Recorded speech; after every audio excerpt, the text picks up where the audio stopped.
Good evening, friends. Good evening, everyone. Thank you for joining in this new attempt, in this experiment that we are doing.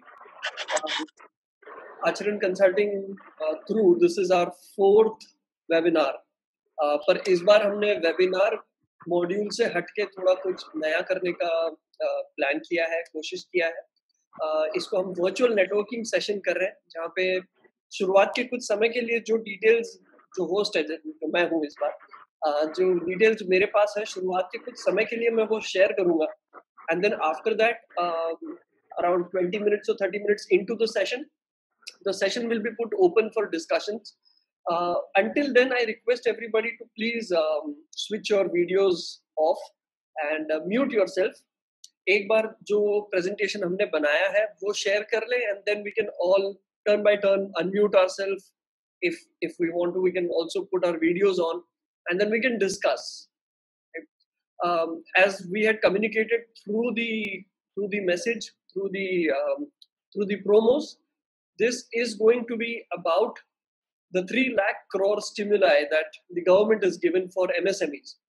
अभी पिछले एक हफ्ते से rather 20 lakh crore ये सबसे popular figure रहा है for various reasons, but 20 lakh crore बहुत सारी चीजों में बटा है. उसमें से जो हमारे लिए आज फोकस है, the main thing that we are going to talk about is going to be the 3 lakh crore package out of that 20 lakh crore stimuli given to the MSMEs in particular, micro, small and medium companies को जो खासकर government ने जो push दिया है, उसके बारे में हम डिस्कशन करेंगे.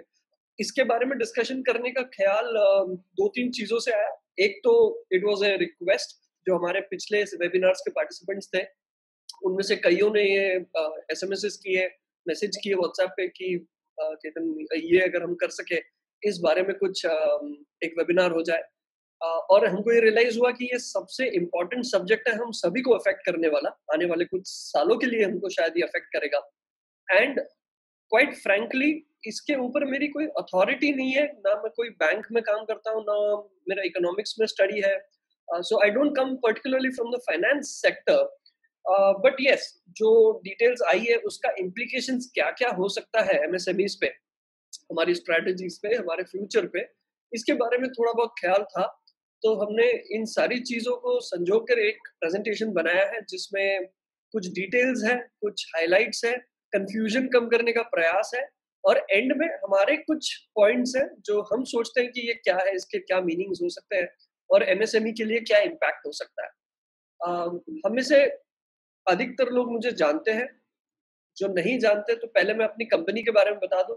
We basically a business strategy consulting firm which also deals in behavioral training.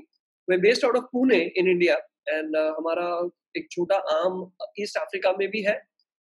What we do वैसे तो बहुत कुछ है, but अगर एक नटशेल में बोला जाए तो we help our clients maximize their potential, and we also help them stand out from the competition.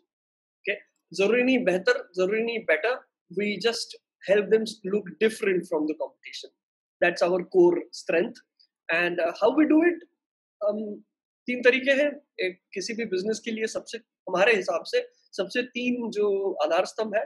पहला people, then process and profit. So we try to bring about a measurable impact in these areas for the clients that we work with. About me, I have had roughly 15 years of experience, total experience, and yeah, here I am. I'm doing this day. I've had the privilege of working with various sectors, various sizes of clients in these last 15 years. So ये सब जोड़ के आज कुछ एक interaction बनाने की कोशिश करूंगा. फर्स्टली ये जो 3 लाख करोड़ है, इसके जो टीएनसी, इसकी जो टर्म्स एंड कंडीशंस है, इस पे एक नजर डालता है. पहली चीज वैलिडिटी, ये कब तक अवेलेबल है? It is available till 31st October 2020, or till this 3 lakh crore is exhausted by the refinancing companies or scheduled banks, NBFCs. ये लोग जब तक ये 3 लाख करोड़ का जो इनको एलोकेशन होने वाला है, जब तक ये एग्जॉस्ट नहीं हो जाता, या 31 अक्टूबर, इनमें से जो चीज पहले आएगी तब तक ये स्कीम वैलिड है. सो इसका मतलब, इसका ट्रांसलेशन ये है कि दो पॉसिबिलिटीज है, या तो 31 अक्टूबर आ चुका है, 31 अक्टूबर 2020 आ चुका है और तब तक हमने 3 लाख करोड़ का कंजम्पशन नहीं किया है एमएसएमई ने, तो वो एक पॉसिबिलिटी है, या फिर 30 जून तक ही 3 लाख करोड़ फाइनेंसिंग मार्केट ने ले लिया है एमएसएमई ने, ये हो सकता है। तो इनमें से जो चीज पहले हो जाए तब तक इस स्कीम की वैलिडिटी है। इसका टेन्योर है 4 साल। This loan that you avail under this scheme is only applicable for 4 years. You have to repay it in 4 years. तीसरा, इसमें कोलैटरल गारंटी, कोई फ्रेश कोलैटरल गारंटी नहीं ली जा रही है बैंक्स के। इसको 100% गारंटी कवरेज गवर्नमेंट द्वारा मिलने वाला है। तो इससे पहले, ये कोविड होने से पहले, there was a scheme called CGTMSE, central government credit guarantee scheme, तो जिसमें कुछ एक अंश आपके लोन का गवर्नमेंट उसका गारंटी दे रही थी माइक्रो और स्मॉल कंपनीज को बूस्ट करने के लिए। तो अभी वो कुछ अंश निकाल के इन्होंने 100% गवर्नमेंट ने गारंटी दिया है इस लोन पर। सो आपको कोई फ्रेश कोलैटरल देने की जरूरत नहीं पड़ेगी। इस पे आरओआई अपर कैप लगाया है गवर्नमेंट ने। इसका अपर कैप है 9.25%। At max, the banks can charge you 9.25%. Now, don't be mistaken if somebody from your financial institution says that the rate of interest has been fixed by government at 9.25. It's not fixed. The upper cap is fixed. So, इसको आप negotiate कर सकते हैं. It depends on आपका क्या relation है, आपका project report कितना strong है, आपका business idea कितना strong है, बहुत सारे factors हैं इसमें, right? So you can negotiate on this rate, but the upper cap is at 9.25%. The key highlights of this package. First thing is, इसमें पहले साल, I hear somebody. Could you please unmute yourself? Mute yourself. Sorry, all of you. Right? So इसकी key highlights में से पहली चीज है कि इसमें पहला साल का प्रिंसिपल का मोराटोरियम है। यदि आप चाहते हैं कि जो ईएमआई होता है उसमें एक लार्ज कंपोनेंट पहले साल में इंटरेस्ट का होता है और एक छोटा कंपोनेंट प्रिंसिपल का होता है शुरुआती सालों में, तो पहले साल में जो प्रिंसिपल कंपोनेंट है, आप चाहे तो इस पर 1 साल का मोराटोरियम ले सकते हैं। इंटरेस्ट भी आपको भरना पड़ेगा, राइट। सेकेंड इज, इसको गवर्नमेंट ने बाइफरकेट किया। ये 3 लाख करोड़ में से 2.8 2,80,000 crore will be automatic loan and 20,000 crore will be debt based. Debt based से मतलब है जो बहुत ज्यादा स्ट्रेस्ड होती है कोई एमएसएमई, कोई कंपनी अगर बहुत ज्यादा स्ट्रेस में है फाइनेंशियली, तो उसके लिए डेट बेस्ड मतलब आपकी इक्विटीज लेके बैंक आपको फाइनेंस देगी। ये वाले स्कीम के अंतर्गत 20,000 करोड़ का फंड उसमें एलोकेट हुआ है। एक फंड ऑफ फंड्स बनाया है 50,000 करोड़ का। फंड ऑफ फंड्स मतलब ये जो बैंक्स या ये जो इंस्टीट्यूशंस है, नॉन बैंकिंग फाइनेंस कॉर्पोरेशंस है, इनको आपको पैसा देने के लिए इनके पास पैसा होना जरूरी है। तो 50,000 करोड़ का तो इनके लिए एक fund of funds already create कर दिया गया है कि जैसे ही किसी की रिक्वेस्ट आए तो इमीडिएट डिस्पोजल के लिए कैश रेडी हो। So that 50K crore fund of funds has already been created, जिसको मदर डॉटर फंड्स कहते हैं इकोनॉमिक्स की लैंग्वेज में। तो बेसिकली आपको जो फंड देगा उसको भी कहीं से तो फंड लेना पड़ेगा, तो वैसा गवर्नमेंट ने प्रावधान कर दिया 50,000 करोड़ का already.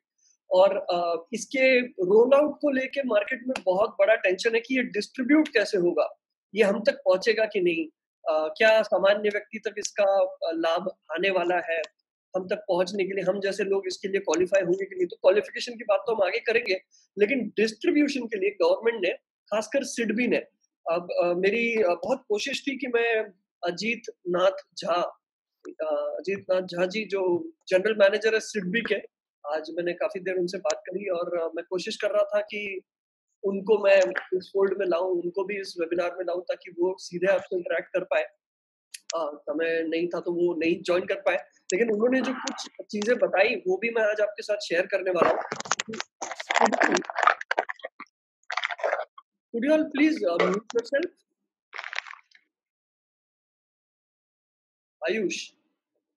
Oh, I've muted you. Okay. So SIDBI is going to enact a SPV, a special purpose vehicle, just for the purpose of distribution of these funds to the on-ground MSMEs, right? So ये special purpose vehicles are one of the highlights.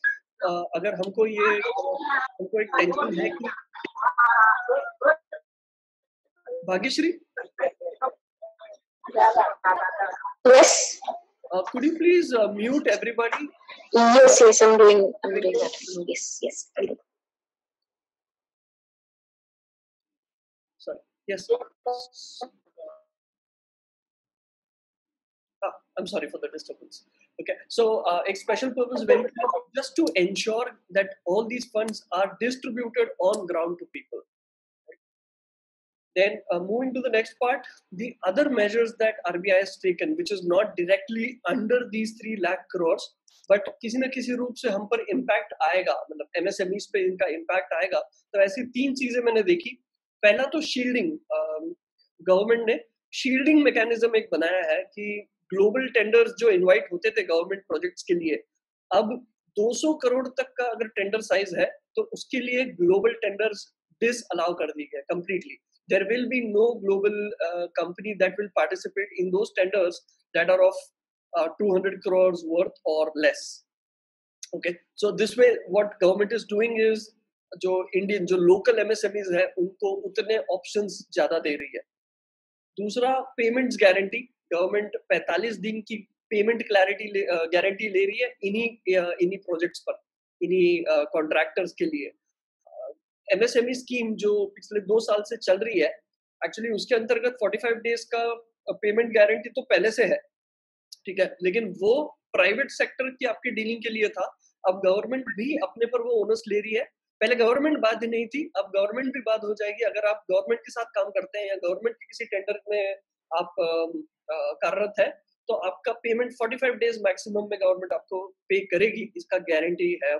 And thirdly, liquidity के बहुत सारे measures लिए गए हैं, जो जैसे कि जो MSMEs को डायरेक्टली इम्पैक्ट करते हैं. तो जैसे कि PF, जो पहले 12.5% जो कंट्रीब्यूशन होता था एम्प्लॉय का और एम्प्लॉयर का, आने वाले 3 महीने के लिए उसको कम करके 10% कर दिया है. तो वो 2.5% से जो लिक्विडिटी 5% से जो लिक्विडिटी मार्केट में आएगी, that will somehow help us in these bad times. Moratorium, हम सब जानते हैं कि लोन्स पे फिलहाल मोरेटोरियम चल रहे हैं. जो हमने पिछले स्लाइड में देखा कि 1 साल का मोरेटोरियम प्रिंसिपल पे इस लोन में भी होगा, और हाउसिंग लोन्स वगैरह में भी जो मोरेटोरियम आ रहा है, तो इससे थोड़ी राहत मिल रही है मार्केट को. एंड मोस्ट इम्पोर्टेंटली जो मॉनेटरी मेजर्स है, तो बेसिकली जब इकोनॉमी में पैकेजेस दिए जाते हैं, जब इकोनॉमी के लिए बूस्ट करने के लिए जब गवर्नमेंट कुछ करती है, तो 2 तरीके के पुश होते हैं, एक फिस्कल पुश और एक मॉनेटरी पुश. अक्सर मॉनेटरी पुश RBI करती है, जो कि हमारी कंट्री में एक इंडिपेंडेंट बॉडी है. It's not directly related to the government. So monetary measures of RBI, जैसे रेपो रेट कम कर दिया, रिवर्स रेपो रेट RBI ने कम किया है, CRR कैश रिजर्व रेशियो ये कम. तो इससे क्या होगा, repo rate is that rate where banks take money from RBI and whatever rate of interest they pay is repo rate. And अगर बैंक RBI को पैसा देती है, तो जो रेट ऑफ इंटरेस्ट बैंक को मिलता है वो रिवर्स रेपो रेट है. रेपो रेट कम करने से, रिवर्स रेपो रेट कम करने से बैंक्स नहीं चाहेंगी कि उनका पैसा RBI में रखे, वो चाहेंगी कि वो लोन के रूप में मार्केट में दे. सो लिक्विडिटी बढ़ेगी. और दूसरी चीज, जो CRR कैश रिजर्व रेशियो है, तो RBI का एक प्रिस्क्राइब्ड अमाउंट हर बैंक के लिए होता है, जो उनको RBI के साथ रिजर्व में रखना पड़ता है, जिसको कैश रिजर्व कहा जाता है. तो कैश रिजर्व रेशियो में लगभग 10% का कमी लाया गया है, जिससे अब बैंक्स के पास और ज्यादा पैसा उपलब्ध होगा देने के लिए. तो 2 चीजें, एक तो पैसा ज्यादा उपलब्ध करा दिया है, एंड प्लस उसको बैंक हमेशा ये सोचे कि मेरा प्रॉफिट ज्यादा कहाँ है.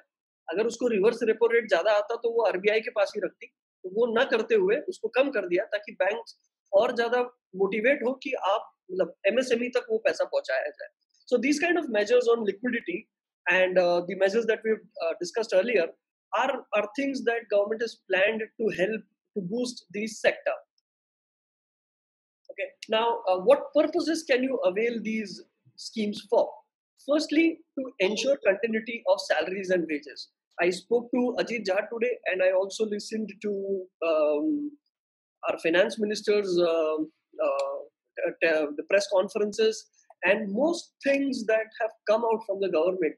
It clearly looks like सबसे बड़ा एजेंडा गवर्नमेंट का आज है welfare more than anything else. Government का प्राइम एजेंडा, मतलब ऑफ कोर्स वो चाहती है कि बिजनेसेस चले, इकोनॉमी चले, ये तो है ही, पर सबसे बुनियादी तौर पे जो एजेंडा है वो है कि किसी की नौकरी ना जाए और किसी का सैलरी या वेज कम ना हो, किसी का वेतन कम ना हो, राइट? सो अब ये कम ना हो गवर्नमेंट के कह देने भर से नहीं होगा, वो जानती है। सो ये जो सारी स्कीम्स है आप तभी अवेल कर सकते हैं जब आप आपके एम्प्लॉयज का सैलरीज वक्त पे नहीं कर पा रहे हैं, ठीक है? ये reason alone would be good enough for banks to give you that loan, just so that you don't fire people, just so that किसी का जॉब ना जाए, किसी का वेतन ना कम हो। और दूसरा वर्किंग कैपिटल, फिक्स्ड कैपिटल्स या कैपिटल एक्सपेंडिचर, बेसिकली किसी एसेट्स में अगर आपको पैसा डालना है तो हो सकता है वही रूल्स होंगे जो पहले थे, लेकिन आपको बिजनेस कंटिन्यूटी इंश्योर करनी है, आपको रोजमर्रा के खर्चे जिस पर कि अभी आ चाहिए इस सिचुएशन में, अगर वो इंश्योर करने हैं तो इस स्कीम का ज्यादा आपको उपयोग होगा। ये स्कीम का जो मेन पर्पस है वो वर्किंग कैपिटल है, ना कि fixed capital. Okay, and thirdly supply side, government हमेशा चाहती है कि सप्लाई बना रहे, आना ये पैनिक ना फैले मार्केट में कि ये नहीं मिल रहा, वो नहीं मिल रहा, ये अवेलेबल नहीं है। सो सप्लाई साइड आप एमएसएमईज के जो मालिक हैं, you are the ones who are going to ensure that there are enough supplies available in the market, right? And government is ensuring, by giving you this scheme, government is ensuring कि आप supply enough रखें market में। Eligibility किसको मिल सकता है? जिसका annual turnover up to 100 crore है, A, B, जिसका outstanding credit up to 25 crore है until 29 February 2020। 29 February 2020 तक जो 100 करोड़ वाली टर्नओवर की कंपनीज है, उनका आउटस्टैंडिंग क्रेडिट लिमिट ज्यादा से ज्यादा 25 करोड़ हो, ऐसी कंपनीज को ये वाली स्कीम्स के अंडर लोन मिलेगा। और इसमें एक और एलिजिबिलिटी क्राइटेरिया आया है, जो एमएसएमई की डेफिनेशन थी पहले, उसमें काफी तब्दीलियां लाई है गवर्नमेंट ने। Yes, if you guys can see, ये पिक्चर मैंने जो सिडबी की वेबसाइट है वहां से डाउनलोड किया है। इन्होंने इस पिक्चर में ये क्लियर किया है कि ये जो नया डेफिनेशन है एमएसएमई का वो क्या है, वो चेंज कैसे हुआ है। सो बेसिकली पहले टर्नओवर की कोई क्राइटेरिया ही नहीं थी। जब एमएसएमई का डेफिनेशन होता था तो टर्नओवर एज अ फैक्टर नहीं था। There was, can you guys hear me? I am getting a message, your internet connection is unstable. Bhagyashree, can you hear me? Yes, in between we just missed a few words. I hope not much. Not much. When you started explaining this screen, the screen also came in a little later. Oh, okay. Yeah, is this? Can you see this now? And am I? Yes, it's visible now. And am I audible? Yes. Okay. So पहले जो मैं कह रहा था, maybe you guys have missed. पहले जब MSME का criteria set किया जाता था, एमएसएमई का डेफिनेशन जो था उसमें टर्नओवर की कोई फैक्टर नहीं थी। सो अब इसमें हुआ यूं कि कई लोगों ने अपनी जो इन्वेस्टेबल अमाउंट है कंपनी में, जो इन्वेस्टेड अमाउंट है, उसी का सिर्फ क्लासिफिकेशन था। और उसमें बैलेंस शीट री इंजीनियरिंग कोई बहुत बड़ी बात नहीं है हमारी कंट्री में, वो बड़े आमतौर पे होता है। सो वो करके कई लोगों ने जो एमएसएमई में टेक्निकली नहीं है, उन लोगों ने अपने आप को एमएसएमई में दिखाया बेनिफिट्स के लिए, या जैसे जिनका इन्वेस्टमेंट 25 लाख है भी, टेक्निकली भी है, लेकिन 25 लाख का इन्वेस्टमेंट करके भी वो 50 करोड़ का टर्नओवर कर सकता है। इस तरीके के बिजनेस मॉडल्स अब मार्केट में आ गए। तो काफी दिनों से फिक्की, मेरे ख्याल डिक्की, सीआईआई, ये वाली जो ऑर्गेनाइजेशंस थी, ये गवर्नमेंट से काफी सालों से बात कर रही थी कि आप एमएसएमई का जो डेफिनेशन है, जो उसकी बाउंड्रीज है, उसको थोड़ा एक्सटेंड करें। So what government has now done is, जो माइक्रो स्मॉल एंड मीडियम में मैन्युफैक्चरिंग और सर्विसेज का एक अलग क्लासिफिकेशन था, उसको एक ही ब्रैकेट में ले आया। They are not treating manufacturing as different from services. And micro, जो पहले 25 लाख से कम की इन्वेस्टमेंट थी वो माइक्रो थी, अब वो 1 करोड़ तक की इन्वेस्टमेंट माइक्रो हो गई, और उसमें 5 करोड़ के टर्नओवर का भी एक आयाम आ चुका है। एंड स्मॉल के लिए anything above 1 crore but below 10 crore, and turnover of anything above 5 crore but below 50 crore, and medium के लिए investments of less than 20 crore, more than 10 crores, and turnover of more than 50 crores and less than 100 crores. So basically मोटा मोटी में जो definitions थी वो double कर दी गई है। माइक्रो का 4 times कर दिया गया है, स्मॉल का डबल एंड मीडियम का डबल कर दिया गया है, right? ये काफी अच्छी चीज है टेक्निकली। एमएसएमई के गैम्बिट में अब बहुत सारी कंपनीज जो पहले मिस आउट हो रही थी, अगर वो इससे थोड़ा बाहर है तो उसको माइक्रो का दर्जा नहीं मिल रहा था और स्कीम्स का बेनिफिट नहीं मिल रहा था, पर वो फिर भी माइक्रो थे। तो ऐसे कई कंपनीज का बहुत अच्छा होने वाला है। एक डाउन साइड भी है इसमें, and this is purely my opinion. Down side ये है कि जो अगर आप टर्नओवर मीडियम वाले कैटेगरी में जाए, तो जिनका टर्नओवर 100 करोड़ है, इनका बैंक्स के साथ संभावना ज्यादा है कि इनका बैंक्स के साथ ऑलरेडी एक रिलेशन है। They are already existing clients of some banks. They already have possibilities high that they already have a loan going on, right? So what happens is generally whenever there is a new scheme that has come, or whenever there is a surplus of cash that banks can allow more for funding, banks हमेशा चाहती है कि उनको दिया जाए जिनके साथ उनके रिलेशन काफी समय से बने हुए हैं, जिनको वो जानते हैं, जिनका पेमेंट का ट्रैक रिकॉर्ड उनके पास है और अच्छा है, तो सबसे पहले उनको दिया जाएगा। सो अब ये जो 3 लाख करोड़ है, इसको ज्यादा लोग आने से पर पर्सन पर बिजनेस जो पैसा आ सकता था वो थोड़ा कम हो गया है। So that is one down side that I see, that a lot more structured and established companies would also be qualified under this scheme.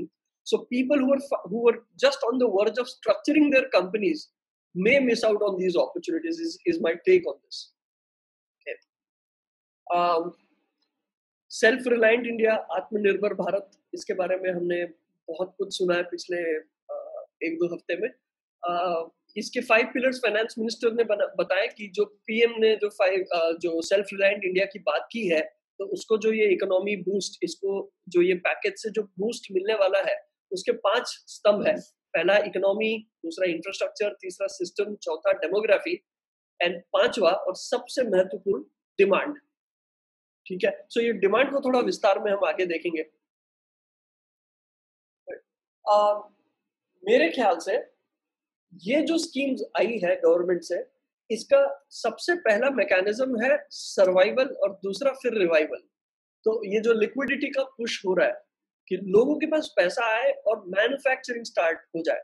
तो एक बहुत बड़ा डिबेट ये है कि डिमांड जब तक नहीं बढ़ेगी तब तक एमएसएमई पैसा लेके क्या करेगा, राइट? सो ये तो है, लेकिन आज ऐसा है कि डिमांड अगर ज्यादा भी है तो भी एमएसएमईज के पास पैसा ही नहीं होगा, तो जॉब कट्स होंगे और हो सकता है बिजनेसेस बंद हो।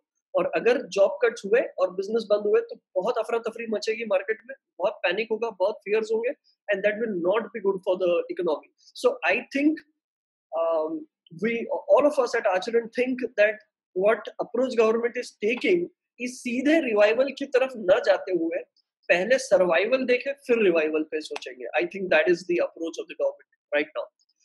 Second thing is, all of these packages in our view are very good. They have a very good, very promising short-term impact. तब कम से कम आने वाले 3-6 महीने के लिए तो अच्छा इम्पैक्ट रहेगा। It will be rather inadvisable to think of what impact will this bring to MSME without distributing the impact in short term and long term. So हम सबके लिए बहुत जरूरी है कि इसको दो जब भी हम इस पर चर्चा करें, विमर्श करें, स्ट्रेटेजिकली सोचें हमारे कंपनी के अंदर या बाहर, तो हमको ये जरूर ध्यान रखना चाहिए कि इसको हमको 2 एंगल्स से सोचना चाहिए। एक तो शॉर्ट टर्म बेनिफिट्स और दूसरा लॉन्ग टर्म बेनिफिट। तभी उस डिबेट को, तभी उस चर्चा को कुछ सेंस बन पाएगा, राइट? सो ये जो अभी किया गया, जैसे मैंने पहले भी बोला, it is immediately short term में एक जान डालना है बिजनेस में जो बंद ही पड़ गए, बिल्कुल जीरो हो गए, ठप हो गए, उनमें नए से जान डालने का एक प्रयास किया जा रहा है। सो शॉर्ट टर्म इम्पैक्ट काफी प्रॉमिसिंग हो सकता है इसका। एक बात जरूर है कि ये जो पूरा इनिशिएटिव है, ये बहुत बड़ा अपहिल टास्क है, not just for Indian government but for any government across the globe.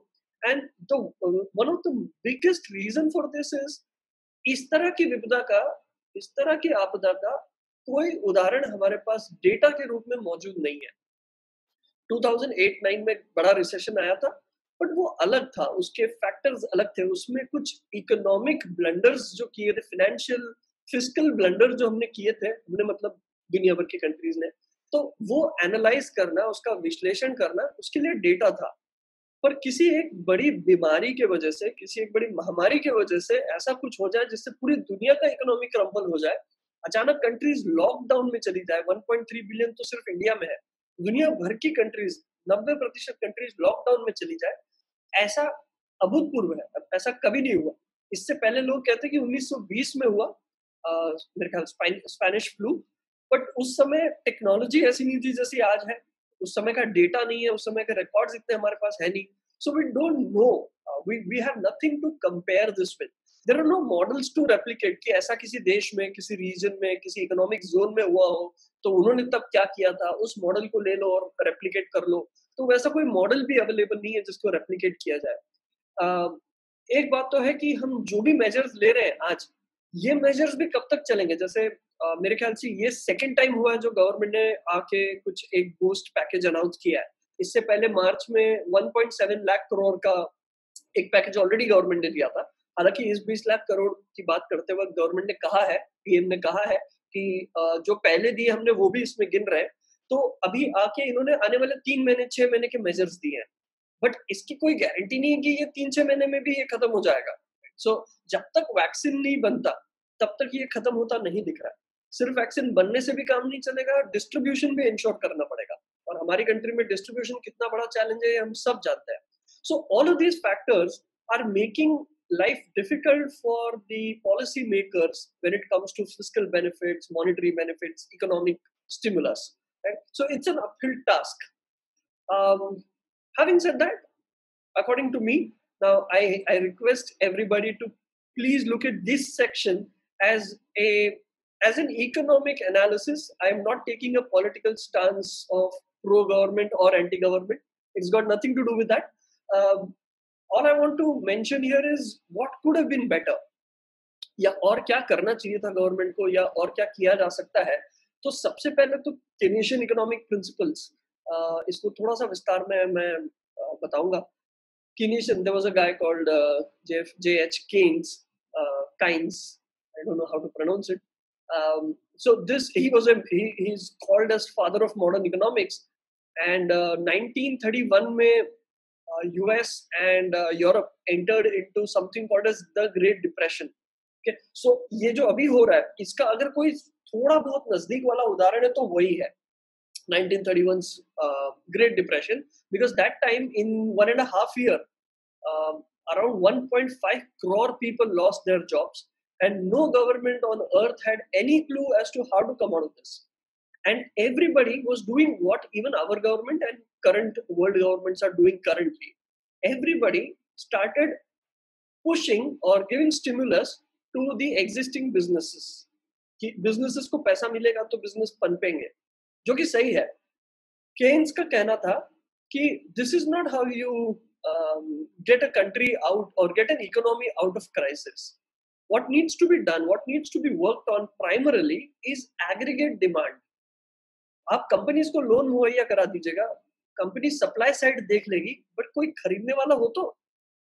अगर चीजों की डिमांड फॉल हो गई है, अगर लोगों के जेब में पैसा ही नहीं है, how will people buy? And then you're in fact adding pressure on them through another loan, another fiscal burden. Okay? So उसका मोटा मोटी सारांश ये है कि सबसे पहले गवर्नमेंट को डिमांड साइड के लिए कुछ करना चाहिए।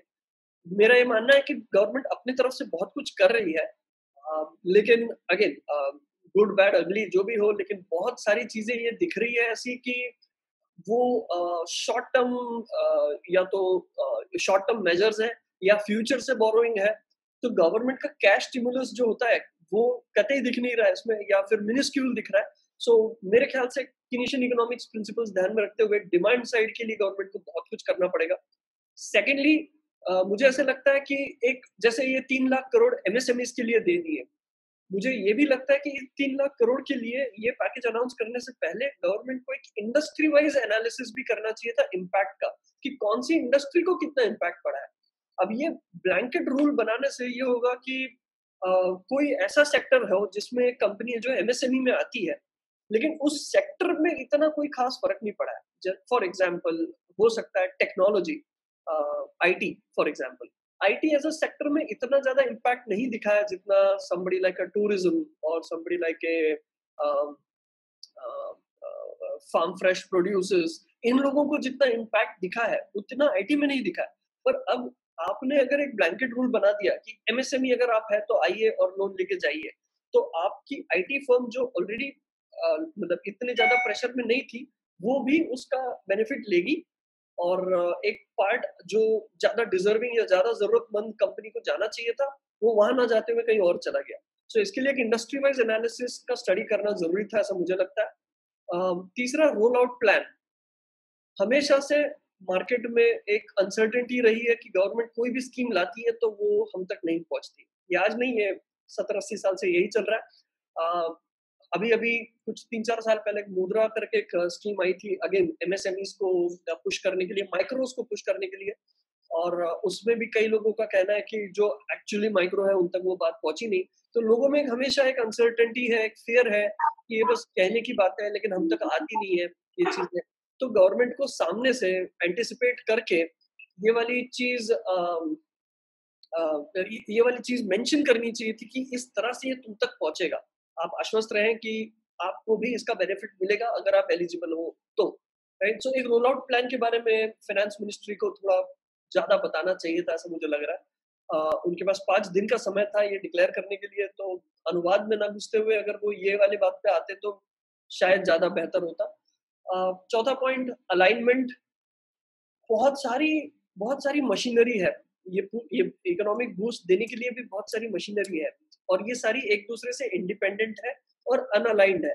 सो इसको एक वेल ऑयल्ड अलाइंड मशीनरी बनाने पर गवर्नमेंट को बहुत ज्यादा ध्यान देना चाहिए था अभी, या देना चाहिए अभी भी आने वाले समय में।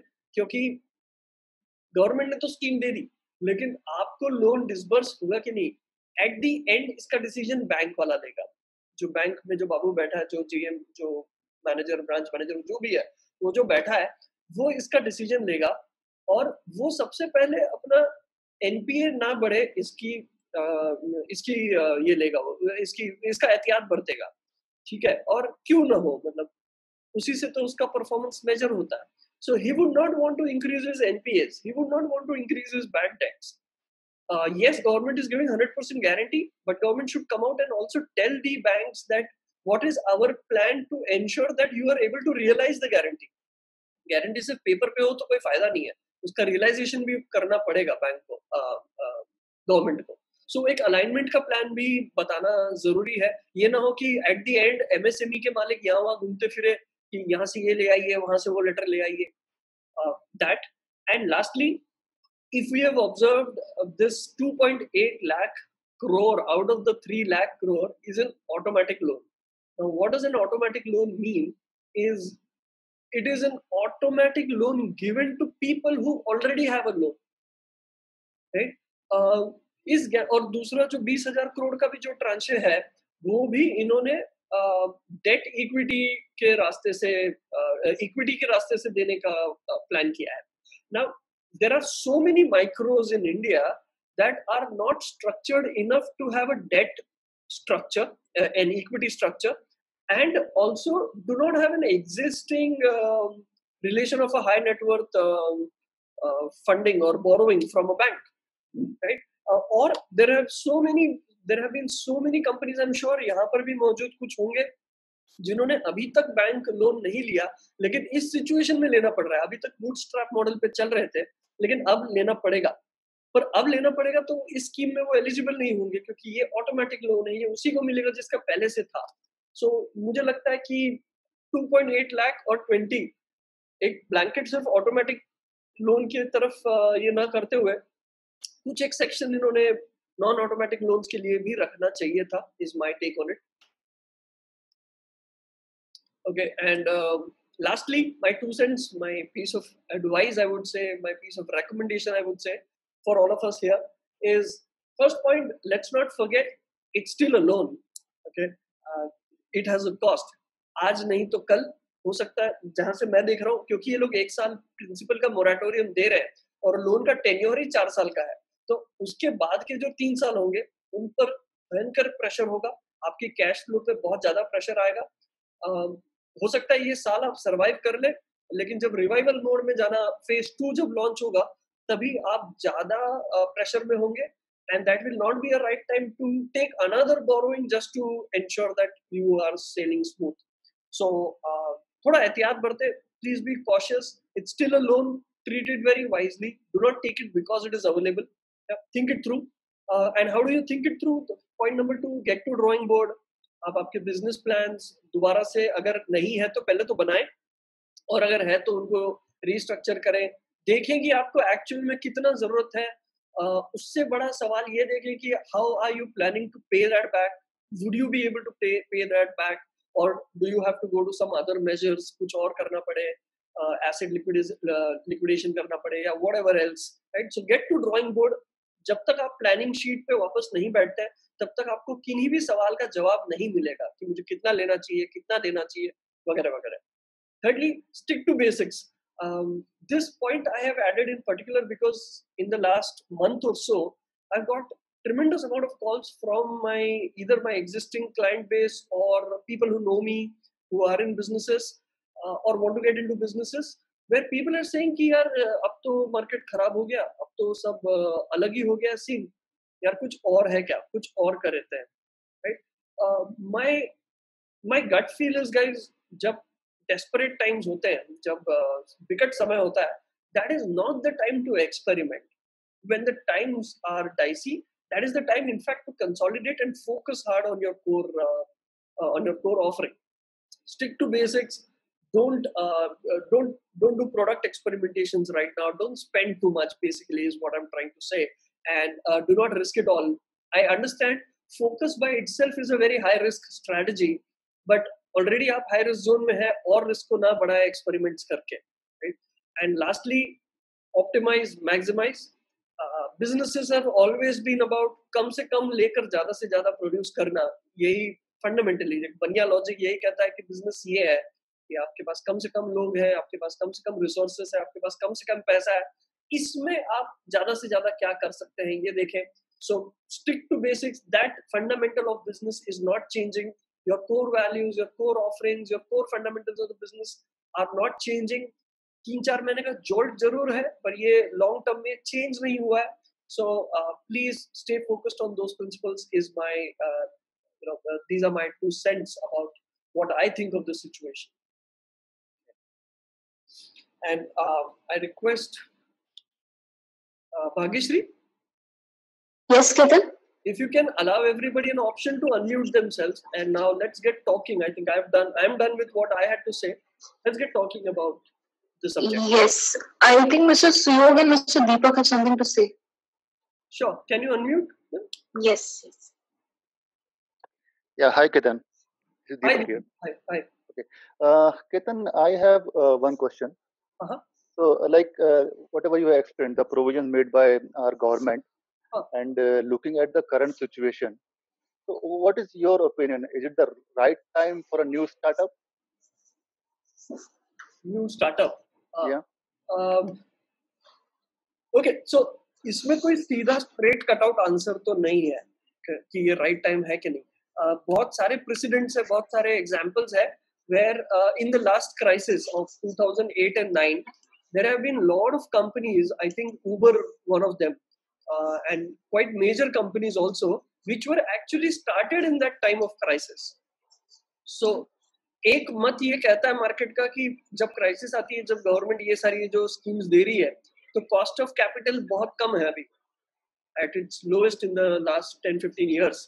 तो ऐसे समय पे आपका अगर स्टार्टअप आइडिया आपके पास बहुत ज्यादा कन्विक्शन है, तो आप आइए, ये समय पे आपको कैपिटल बहुत कम में, बहुत सस्ते में मिलेगा, तो आप ले लीजिए और चालू कर दीजिए. ये ख्याल है मेरा. ऐसा मानना है कि जब तक वो टेक स्टार्टअप ना हो, जब तक एक वेल रिसर्च स्टार्टअप ना हो, और मैं इस मार्केट में टेक स्टार्टअप इसलिए कह रहा हूँ क्योंकि 2 चीजें. एक तो tech is the thing that is going on. Technology की वजह से, जैसे ऑनलाइन मॉडल है कुछ, या टेक बेस्ड है जो घर से कर सकता है, कंज्यूमर जिसको घर से कंज्यूम कर सकता है, ऐसा कोई मॉडल है, तो ये सबसे सही समय है उसके लिए, एक.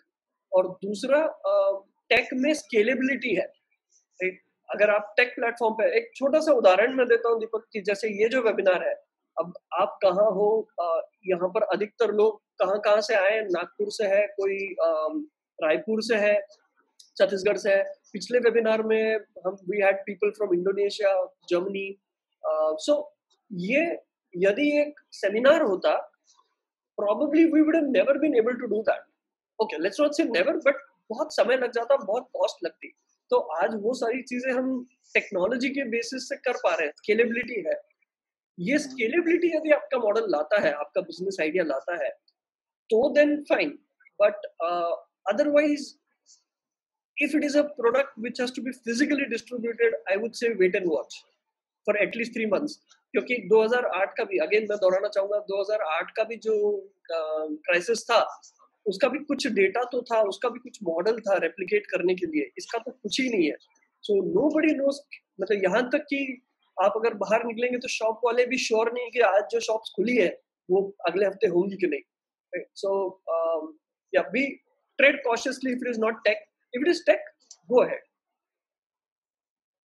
Okay. Yeah. Thank you, Gagan. If you want to discuss a little more in person on your business idea, then we can do that. Yes, sure, Gagan. I'll connect with you offline. Yes. I hope I have answered you. Yeah, of course. Suyog, Bhagishri, did you mention Suyog? Yes. Hello. Hi, Suyog. Hi, Ketan. How are you? Very good. I can't hear you, Suyog. Can you be a little louder? Ketan, now I'm audible? Yes, you are. Yes, Ketan, as you know, we are associated with you past 2 years. And we are running a travel management company. And we have the franchisee network and turnover about 12 crores and 34 franchises pan-India. Yes. But suddenly this crisis happens and we collapse. So is there any scheme in this package government has announced for the travel and tourism sector to revive or to sustain for at least vaccination comes or this situation get better? Okay. You would want to kill me for this answer. I'll give you some other people to kill. एक short answer है, एक long answer है. Short answer है no. और ये मेरे खुद के भी सबसे बड़ा डिसअपॉइंटमेंट का रीजन है. मुझे ऐसा लगता है कि वो जो मैंने एक पॉइंट डाला था कि इंडस्ट्री वाइज एनालिसिस करना बहुत जरूरी था गवर्नमेंट के लिए, तो उसमें मेरे ख्याल सबसे ज्यादा नाइंसाफी जो हुई है वो hospitality and aviation and tourism sector के साथ हुई है. क्योंकि उनके लिए डायरेक्टली उनके लिए कोई भी मेजर अनाउंस नहीं किया गया गवर्नमेंट से. और आई थिंक जीडीपी में कुछ 2 या 2.3% कॉन्ट्रीब्यूशन है इस सेक्टर का इंडिया से ओवरऑल. एंड कुछ स्टेट्स तो ऐसे हैं जो पूरे के पूरे इस पे डिपेंडेंट है, या पूरे के पूरे कहने के बजाय 70-80% इस पे डिपेंडेंट है. तो वो इकोनॉमीज, उन स्टेट की इकोनॉमीज कोलैप्स हो सकती है. और जैसे आपका जो बिजनेस है, मैं I've had the privilege to observe this business from very close quarters, and I know what are the difficult factors that you've had to face to come to this level of having 34 franchisees with that kind of turnover. 12 CR is roughly what you mentioned.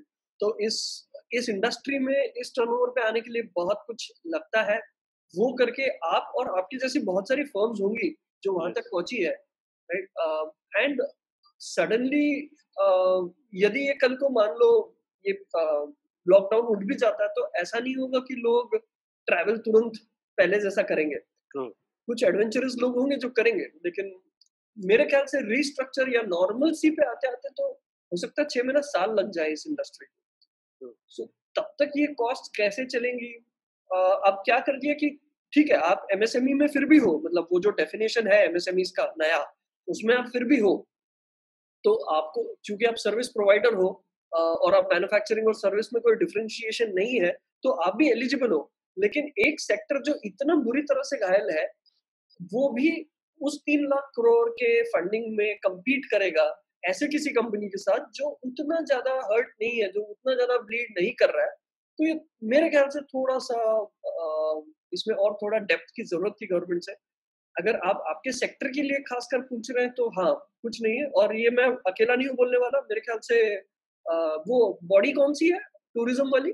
Tie. हाँ, तो tie के जो president है, उन्होंने लंबा चौड़ा ministry को और पीएम साहब को खुद को एक लेटर लिखा है कि इस समय हमको, काफी इमोशनल है वो लेटर एक्चुअली, इस समय जब हमको सबसे ज्यादा आपकी जरूरत थी, that is when you choose to ignore us.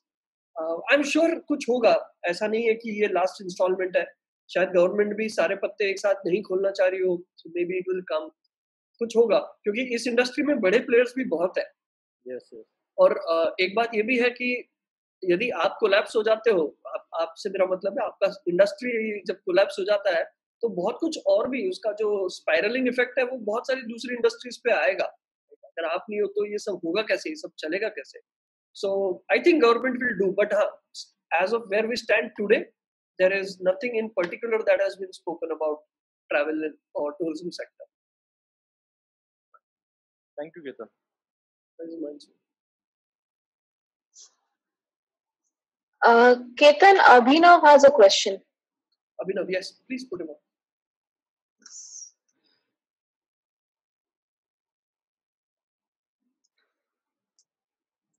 Yeah, hello Ketan. This is Abhinav Satyavanshi from Dicky, Chhattisgarh. Hi Abhinav, hi.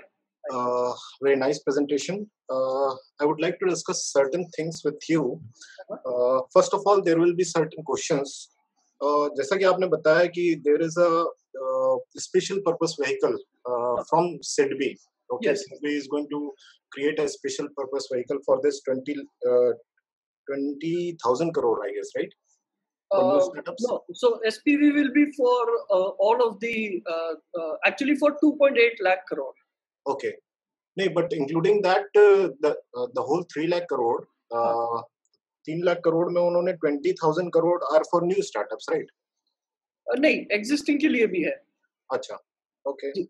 तो प्रॉब्लम ये है, एक्चुअली ग्राउंड रियलिटी ये है कितन की सिडबी अभी तक के हमारे एक्सपीरियंस के, I am also running 2 MSMEs in Chhattisgarh, my factories are like that. तो प्रॉब्लम ये आती है कि सिडबी में फाइनेंस होना बहुत मुश्किल काम है, सबसे ज्यादा टफ काम ग्राउंड में सिडबी से फाइनेंस हासिल करना है जी। तो I am very much concern about कि ये again that whole declaration is again है ना।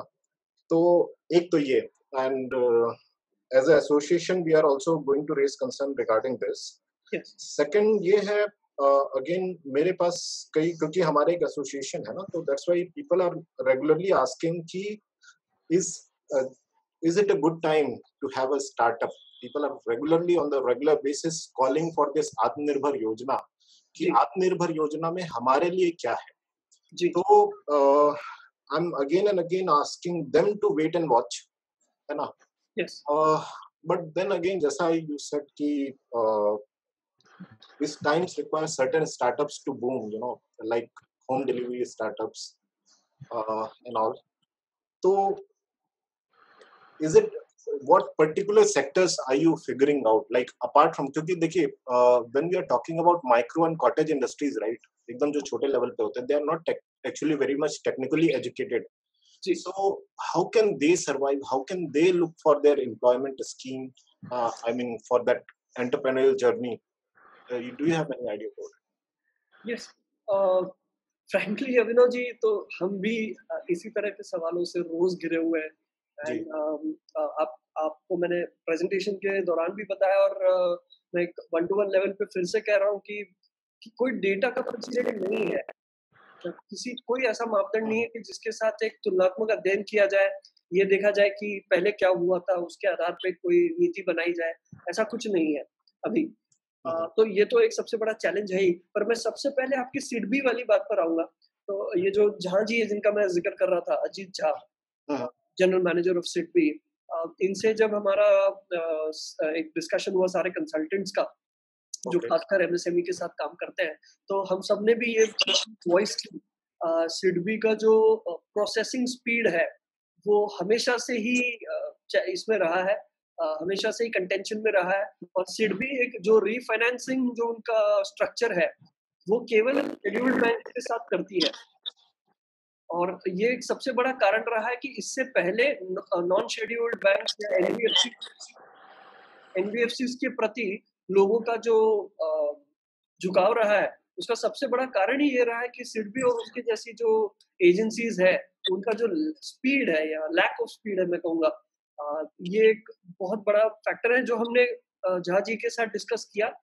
झा जी ने पर्सनल रूप से आश्वासन दिया है कि उन्होंने पिछले 2 महीने में सबसे ज्यादा जो काम किया है वो किया है प्रोसेस इंप्रूवमेंट पे।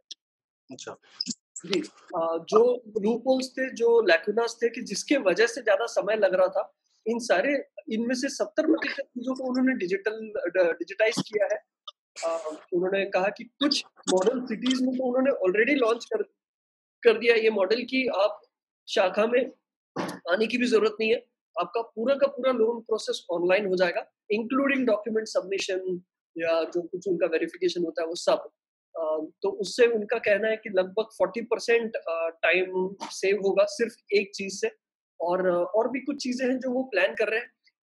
पर मैं भी आप ही के साइड में हूँ इस आर्ग्यूमेंट के कि मुझे भी काफी चिंता है कि अ, जो एक ट्रेडिशनल माइंडसेट है सिडबी का खासकर, और सिडबी जैसे जो भी रीफाइनेंसिंग व्हीकल्स है, इनका खुद ही का ट्रेडिशनल माइंडसेट थोड़ा सा कंसर्न का विषय हमेशा से रहा है। इनको बहुत कुछ साबित करना होगा वो विश्वास जीतने के लिए। सो आपके कह देने से कि आपने एक एसपीवी लॉन्च किया है, स्पेशल पर्पस व्हीकल, सिर्फ कह देने भर से नहीं होगा, वो एक्चुअली जमीनी लेवल पे दिखना जरूरी है। पर अगेन वही बात है अभिनव जी की हमको और चारा भी नहीं है, सच्ची देखा जाए तो एमएसएमई को, क्योंकि कम से कम सिडबी का आश्वासन तो है। मुझे तो बड़ी खुशी थी कि झाजी स्वयं सामने आकर एड्रेस कर रहे हैं एमएसएमई को केटर करने वाले सर्विस प्रोवाइडर्स को, कंसल्टेंट्स को। कम से कम वो बाहर आके एमसीसीआई जैसे प्लेटफॉर्म पे आके बात तो कर रहे हैं। एक आप खुद भी जानते होंगे डिक्की से आपका जो उनके साथ मतलब सिडबी के साथ जो कनेक्शन रहा है, उससे आप जरूर जानते होंगे कि वहां से कोई आपकी क्वेरी को प्रोएक्टिवली रिस्पॉन्ड करना एक स्वप्नवत चीज है, वो कभी होती नहीं थी। सो कम से कम वो हो रहा है जी। सेकेंडली, साथ ही में गवर्नमेंट ने जो एक चीज और की है, ये जो 45,000 करोड़ का एनबीएफसी के लिए जो टीएलटीआरओ के थ्रू एनबीएफसी को जो बूस्ट दिया है targeted long term repo operation से, तो ये जानती है सिडबी, ये जानती है शेड्यूल्ड बैंक्स की कंपटीशन हाई होगा। तो मतलब ऐसा नहीं है कि वो लोग सिर्फ बैठे रहेंगे, उनको भी परफॉर्म करना होगा, ऐसा मुझे लग रहा है अभी। Again but wait and watch वाली बात है। और दूसरा जो सवाल था, दूसरा जो सेक्शन था आपके सवाल का, स्टार्टअप्स।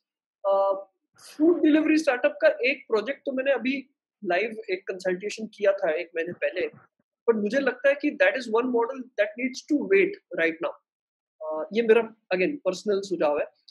ये इसलिए क्योंकि ये ठीक है कि आपने ये वाली आइडिया को डिजिटल लेवल पे ले जाना अब और एक्सेलरेट कर रहे हैं, इसमें अभी भी मार्केट डिमांड बहुत ज्यादा है और सप्लाई साइड बहुत कम है। लेकिन अभी फिलहाल ऐसा है कि आने वाले 6 महीने के लिए लोग बाहर का खाना ही पसंद नहीं कर रहे हैं। ये नहीं कि रेस्टोरेंट में नहीं जाएंगे या जाएंगे, बाहर से खाना भी लोग अवॉइड कर रहे हैं। मैं देख रहा हूँ कि मतलब जो ऑनलाइन डिलीवरी मॉड्यूल है वही इतना इम्पैक्टेड है, बिकॉज इसमें और ज्यादा एक लेयर आपने कॉन्टैक्ट का बढ़ा दिया। एक तो पहले रेस्टोरेंट, उसमें कौन काम कर रहा है, वो इन्फेक्टेड है नहीं है आपको जानकारी नहीं है, वहां से फूड हैंडलर कौन है, और फिर एक डिलीवरी हैंडलर जो आपके सोसाइटी में आएगा, और बहुत सारी सोसाइटीज अभी भी लोगों को अलाउ नहीं कर रही है।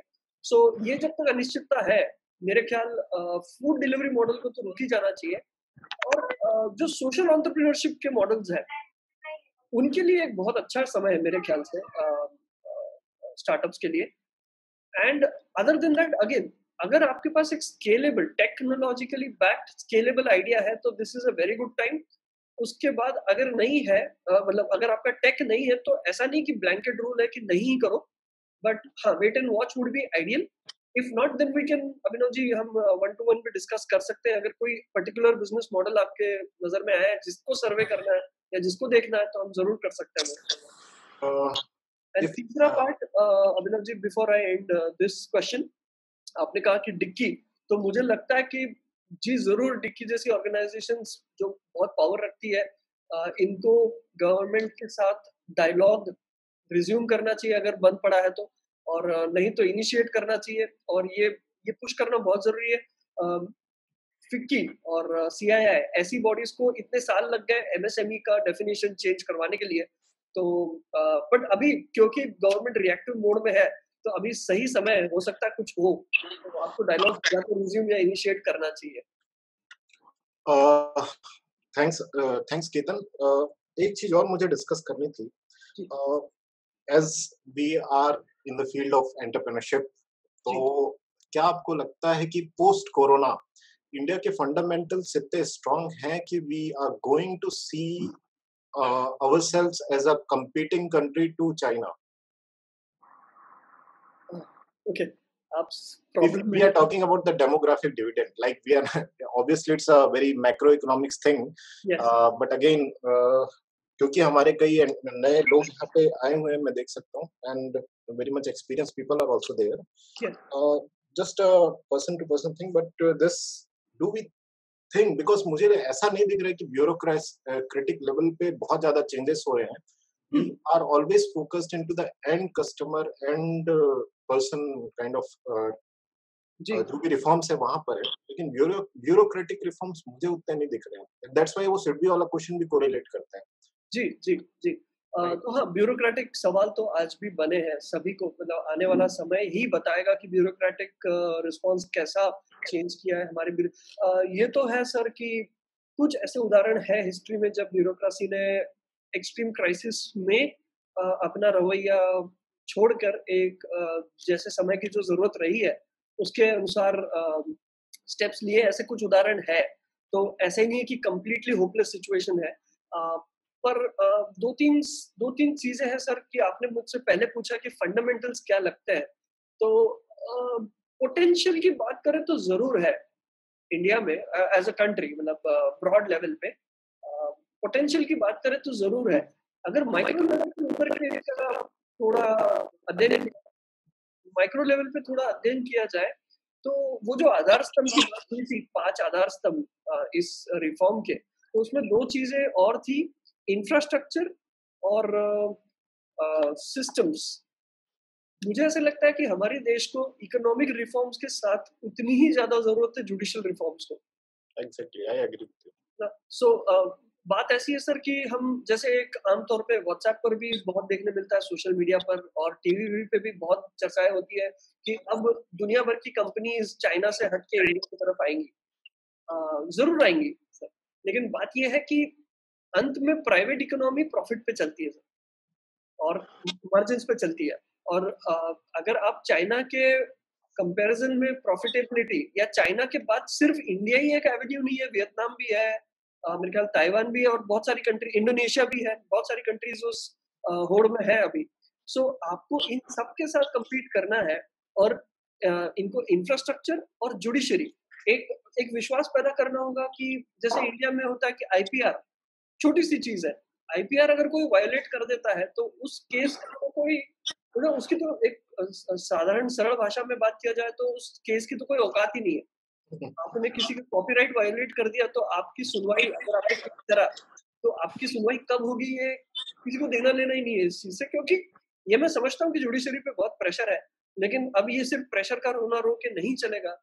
कुछ बहुत जल्दी, बहुत क्विक लेवल पे, बहुत डीप रिफॉर्म सिस्टम में, मशीनरी में, जुडिशरी में और इंफ्रास्ट्रक्चर में. आप कहते हैं कि चाइना से हट के ये बड़ी कंपनी यहाँ आ रही है, वो हम उससे बात कर रहे हैं, तो सब सही है, लेकिन लॉजिस्टिक्स की कॉस्ट, खासकर रोड लॉजिस्टिक्स की कॉस्ट इंडिया में आप भी जानते होंगे सर कि दुनिया के एवरेज से कम 12 से 14% ज्यादा है इंडिया में. ये सप्लाई चेन इंडस्ट्री के एक्सपर्ट्स बताते हैं 12 to 14% we bleed on road logistics. इसका कारण बस ये है कि एक तो poor road infrastructure and poor network all together. So इस पे काम करना बहुत जरूरी है. ये सिर्फ ऐसा नहीं होगा कि दुनिया भर की कंपनीज बस चाइना से हटना इसके लिए थाली में सजा के हमको देगी. हमको बहुत काम करना पड़ेगा. और ये हमसे मेरा मतलब है केवल गवर्नमेंट ही नहीं, तो एमएसएमई को भी मैं ये देखता हूँ सर. आप अगेन इस बात से भी नहीं मानिएगा सर, लेकिन बहुत सारी कंपनीज आपके डिक्की में भी रजिस्टर्ड होंगी जो बेसिक्स पे काम ही नहीं करती, जो स्ट्रेटेजिक लेवल पे सोचती समझती नहीं है. एक मार्केट में एक डिमांड देखती है, सप्लाई गैप देखती है, सप्लाई डिमांड का गैप का एनालिसिस करती है और घुस जाती है. पर जब आपको एक स्ट्रक्चर्ड रूप में जाना है तो केवल सप्लाई और डिमांड के गैप को देखकर बिजनेस में घुस जाना केवल इतना ही पर्याप्त नहीं होता. इसके अलावा बहुत चीजें हैं, ह्यूमन रिसोर्स है, पता नहीं, मतलब बहुत सारा है, राइट. सो ये सारी चीजों का समतोल जब होगा तब जाके आपका इंडस्ट्री को एक स्ट्रक्चर्ड रूप आएगा. तो आज कोई भी सेक्टर उठा लीजिए, लगभग एक ऐसा एक मानना है कि 80% of any industry today is unstructured and 20% is only structured of any industry. तो ये बहुत बड़ा गैप है सर, और मेरे ख्याल से 20 भी थोड़ा लिबरल होगा, 20 भी नहीं होगा, मतलब 20 से भी कम स्ट्रक्चर्ड कंपनीज है. सो ये तो खैर गवर्नमेंट पूरे ना हर कंपनी के बोर्ड पे जाके स्ट्रेटेजिक लेवल पे चेंजेस लाना, एक कंपनी को एंटरप्राइज बनाना, इसमें गवर्नमेंट नहीं आएगी, इसमें तो हम ही को करना पड़ेगा. और यहाँ पर मैं आपसे रिक्वेस्ट करता हूँ सर कि डिक्की जैसे माध्यमों से जो कंपनीज एक साथ आती है उन पे स्ट्रेटेजिक इनपुट्स पे, उनके फंडामेंटल्स पे काम करने के लिए भी कोई एक मैकेनिज्म जरूर लाना चाहिए सर. ये बहुत जरूरी है, क्योंकि हम हमेशा European companies, Japanese companies, American companies से कंपैरिजन की बातें करते हैं, उनकी केस स्टडीज देखते हैं, पर उसको अमल में नहीं ला पाते. तो वो करने के लिए कहीं ना कहीं पहल करनी होगी सर. ऑब्वियसली जैसे हमारे एमएसएमई के मिनिस्टर श्री नितिन गडकरी ने भी कहा है कि हमें भी अपनी कोर कॉम्पिटिटिवनेस पे बहुत ज्यादा ध्यान देना है, प्रोडक्शन कॉस्ट को कम करना है. जी सर. अगेन ये हेड स्क्रैचिंग थिंग है कि ये कैसे होगा, how we are going to go to industry 4.0, हर एक के लिए जाना अफोर्ड कर पाना पॉसिबल नहीं है. बट देन अगेन अगर I am seeing an opportunity over there Ketan कि we can have a different webinar on the same topic where we can connect those kind of industrialists with you. Absolutely, sir. Absolutely. So that's all from my side. Thank you very much. Thank you, Abhinav. Nice interacting with you. Do you have someone else? Yes, Jitendra had a question, and even Manish. Yes. Hi, Ketan. Yeah. Hi, Jitendra. Hi. Yeah. Hi, Ketan. How are you? Fine. Yeah. So my question is like, it's a really very basic one. Like after this post COVID-19, what do you think about to have a startup in healthcare? Like, how do you like? What do you suggest about that? And the second part of this question is like, whatever the government has announced the loan scheme up for MSME for उसमें like startups के लिए कितना beneficial है to apply loan facility for small enterprises. Okay. That's it. Very nice question. Actually, Abhinav ji और इससे पहले भी हमने जो 2-3 interactions किए, उसमें हमने technology startup की बात की. One of the other areas that is really a good time for a startup to come in is healthcare. I think healthcare market overall is going to see unprecedented changes in the coming decade or so. क्योंकि एक national consciousness level पे अगर एक average निकाला जाए तो personal hygiene या health care, personal health care, इन चीजों के प्रति हमारा जो रवैया रहा है, हमारा जो awareness रहा है, वो काफी कम रहा है. And in the last 3 months, suddenly because of the fall of the times, it has seen a huge spike. अचानक से हेल्थ केयर के प्रति बहुत ज्यादा सेंसिटिव, बहुत ज्यादा संवेदनशील हो रहा है मार्केट. तो हाँ, ये सबसे सही समय है हेल्थ केयर के लिए. अगेन डिपेंड करता है कि आप किस हेल्थ केयर में घुसना चाह रहे हैं. अभी कुछ दिनों पहले भी एक हमारा क्लाइंट है जो केमिकल मैन्युफैक्चरिंग में है, and we were discussing a few things with him to react to this change, and we were able to shift him from his regular product base to sanitizers and disinfectants product base, and his business is seeing very good rewards in that. So again, एक existing business में वो vertical तो एक startup ही था और वो अच्छे से हुआ है, उसको response भी अच्छा आया है. तो हाँ, health care के लिए सही समय है मेरे ख्याल ओवरऑल. बट अगेन डिपेंड करता है कि उसमें भी आप एग्जैक्टली क्या. Okay. Thank you so much. Bhagyashree, you had said there was somebody else also. Yes, Manish also had a question. Manish ji, hi. Hi Ketan, कैसे हो? बिल्कुल बढ़िया सर. केतन भाई, एक चीज पूछना था. जो लोन में 20% का एनहांसमेंट हो रहा है किसी भी एमएसएमई के लिए, इसमें 2 चीजें होती है, सीसी और टीएल. ये टोटल लोन के ऊपर हो रहा है कि सीसी के ऊपर हो रहा है कि टीएल के ऊपर हो रहा है? ये दोनों पे हो रहा है सर, सीसी और टीएल दोनों पे हो रहा है. मतलब टोटल लोन के ऊपर होगा. मान लिया जाए किसी की 80 लाख रुपए की टीएल है और 20 लाख रुपए का सीसी है, तो 1 करोड़ रुपए के ऊपर 20 लाख रुपए मिलेंगे। जी सर, जी सर, जी सर। और ये अब तो इन्होंने वो 20% का भी कैप निकालने की बात चल रही है सर। यदि आपकी एलिजिबिलिटी फर्ज कीजिए 2 करोड़ की है, जी फर्ज करें, और आप उसमें 80 ही कंज्यूम किए हो, तो सॉरी 1 CR ही कंज्यूम किए हो, तो जरूरी नहीं कि 20 मिलेगा, हो सकता है उससे ज्यादा भी मिले। राइट, उस पर बात चल रही है। और एक और चीज है जिसपे ऑलरेडी डिसीजन हो चुका है, ये कि यदि ये अमाउंट आप जस्टिफाई कर पाते हैं कि कैपेक्स मतलब आपके ऑपरेटिंग एक्सपेंसेस में सबसे बड़ा हिस्सा आपके ह्यूमन रिसोर्स कॉस्ट की है, आपकी सैलरीज एंड वेजेस की तरफ है, तो वो 20% के वो जो सीलिंग है उसको भी पार करके भी आपको फाइनेंस करेंगे, क्योंकि गवर्नमेंट का सबसे पहला एम है कि किसी की नौकरी ना जाए। मनीष जी आप हैं? बैंकों के लिए नोटिफिकेशन, हाँ मैं हूँ। हेलो, हाँ जी, हाँ जी सर, ये बैंकों के लिए इसका नोटिफिकेशन आ गया है क्या? हाँ जी, ये जो GR और नोटिफिकेशंस है वो इशू हो चुके हैं, इनको मिल चुका है मतलब। पर इनका अभी बस एक ही रोड़ा है सर इसमें। ये लोग आने वाले हफ्ते में, अब गवर्नमेंट ने सारे बैंक्स को फीडबैक देने के लिए कहा था, तो बस मुझे ये एक ही चीज थोड़ी अटपटी लगी इसमें कि आप पब्लिक में आके अनाउंसमेंट पहले कर दे रहे हो और फीडबैक बाद में ले रहे हो बैंक से, तो ये थोड़ा अटपटा है। लेकिन अब जो है वो जैसा है वैसा है सर। पर हाँ, ये इनको एक चांस है, इनको एक प्रावधान दिया गया है कि आप जो हमारा जो पॉलिसी ड्राफ्ट आया है, जो नोटिफिकेशन आया है, जो GR आया है, इसकी समीक्षा करें और अगले हफ्ते में अपना फीडबैक लेके सारे बैंक्स के प्रतिनिधि गवर्नमेंट से मिलेंगे, फाइनेंस मिनिस्ट्री से, और उसमें हो सकता है यदि कुछ तब्दील हो जाए तो कहा नहीं जा सकता। अच्छा, दूसरा मेरा एक प्रश्न था केतन भाई, जैसे इन्होंने जो क्राइटेरिया बनाया भी है, MSME का क्लासिफिकेशन किया है माइक्रो में, तो अगर अपन एग्जांपल ले, इन्वेस्टमेंट 1 करोड़ और टर्नओवर 5 करोड़ का है। हाँ। अगर मेरा इन्वेस्टमेंट 90 लाख रुपए का होता है और टर्नओवर 6 करोड़ का होता है, तो मैं स्मॉल में रहूंगा कि माइक्रो में रहूंगा? तो आप पहला प्राधान्य इन्वेस्टमेंट को दिया जाएगा, क्योंकि आदि अनादिकाल से वो इन्वेस्टमेंट के प्रति झुकाव रहा है। तो सडनली अभी डेफिनेशन चेंज करके आपको टर्नओवर के बेसिस पे जज नहीं किया जाएगा। टर्नओवर एक फैक्टर जरूर होगा, लेकिन सबसे पहला फैक्टर इन्वेस्टमेंट होगा। तो आप अगर यदि 90 लाख है तो आप फिर भी माइक्रो में ही रहोगे, स्मॉल में नहीं जाओगे सर। भले मेरा टर्नओवर 6 करोड़ का हो जाए, भले टर्नओवर 6 करोड़ का हो जाए। चलिए, धन्यवाद केतन भाई, thank you very much. Thank you. Does anyone else have a question, Bhakshri? Abhinav wanted to say something. Yes, Abhinav ji. Ketan, one more thing I wanted to ask about this NPA thing.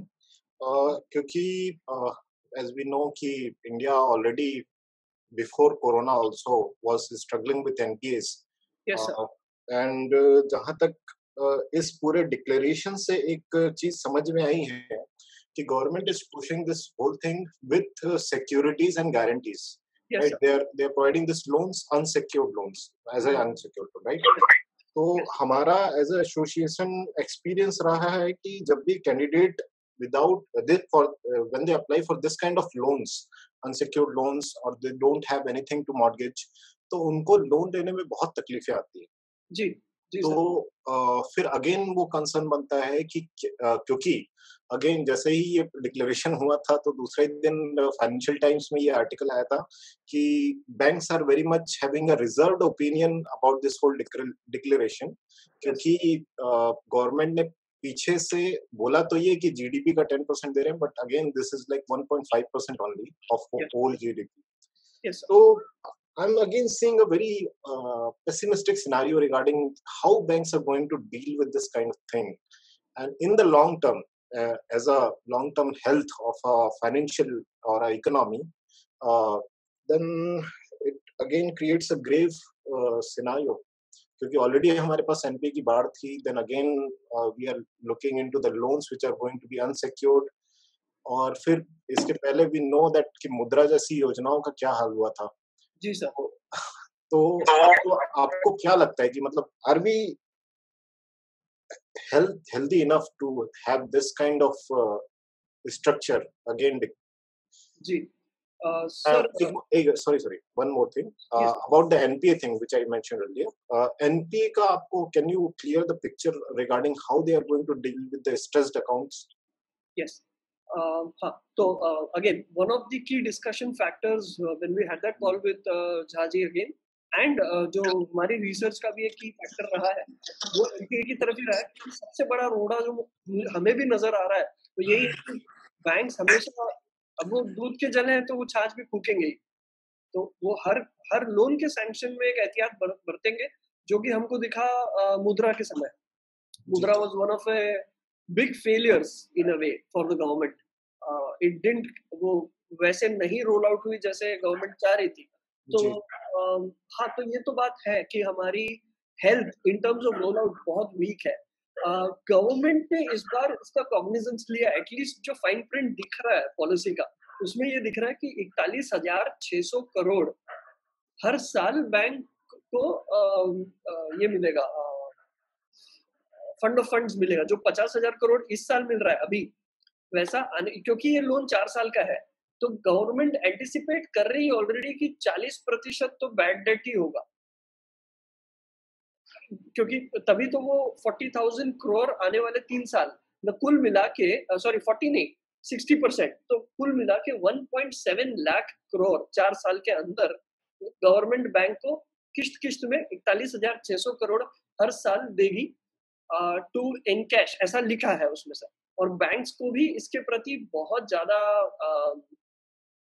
अविश्वास है, एक तरह से कहे, या uncertainty है. तो banks भी अभी जो नेक्स्ट वीक में जो डिस्कशंस होंगे मेरे ख्याल से बैंक के इसी पर आधारित होंगे कि जब हमारा एनपीए होगा, जब हमारा परफॉर्मेंस असेसमेंट होगा, हमारा जब लॉस होगा, तो उसको कौन निकालेगा. और एक चीज अच्छी है कि इसमें ये स्कीम्स की अभी रोल आउट मशीनरी सिर्फ शेड्यूल्ड बैंक्स तक सीमित है और एनबीएफसीज तक सीमित है. सो एनबीएफसीज को मेरे ख्याल 30 से 40% का गारंटी कवर है. तो एनबीएफसीज थोड़े से और ज्यादा स्केप्टिकल होंगे, लेकिन वो तो जो लोन सीकर है वो भी स्केप्टिकल होगा, क्योंकि उनका रेट ऑफ इंटरेस्ट बहुत ज्यादा हाई होता है. लेकिन जो गवर्नमेंट का मशीनरी है, अगर पीएसयू बैंक्स की बात करें, शेड्यूल्ड बैंक्स और सीडबी जैसे एसपीवीज की बात करें, तो इसमें इनको अगर गवर्नमेंट कुछ बॉन्ड्स के तहत या पता नहीं कैसे OMO out of market operations के तहत कुछ अगर वो आरबीआई को ये देती है, रियायत देती है कि अपने बॉन्ड्स को कन्वर्ट करने की, तो हो सकता है बैंक्स का विश्वास बढ़े गवर्नमेंट में, क्योंकि बैंक तो यदि उनके पास पैसा पड़ा है सर, तो वो तो जरूर चाहेगी कि वो बाहर डिस्ट्रीब्यूट किया जाए. दूसरा सबसे बड़ा दिक्कत, जो आपका दूसरा पार्ट था सवाल का, वो दिक्कत ये आएगा कि सर अब बैंक्स के हाथ में जब डिसीजन आ जाएगा, फाइनली गवर्नमेंट ने अपना काम कर दिया, लेकिन अब वो पैसा देना, फाइनल डिसीजन जो बैंक के हाथ में है, तो वो फिर से वही होगा कि जिसके साथ आपका निकट संबंध है, जिसका थोड़ा रसूख है, ऐसे लोगों पर ज्यादा मेहरबानी होगी. और जिसको इसमें ये हो सकता है कि जो वाकई में डिजर्व करता है या जरूरतमंद है, उसको शायद ना मिले, ये होने की संभावना है. तो मेरे ख्याल से और हफ्ता 10 दिन रुकना पड़ेगा विनोद जी, और वो जो हम नेक्स्ट वेबिनार डिक्की के लिए खासकर ऑर्गेनाइज करने की बात कर रहे हैं, तब तक शायद थोड़ा और क्लैरिटी आए इसमें. ओके. थैंक यू कितन अगेन. Anyone else? भाग्यश्री?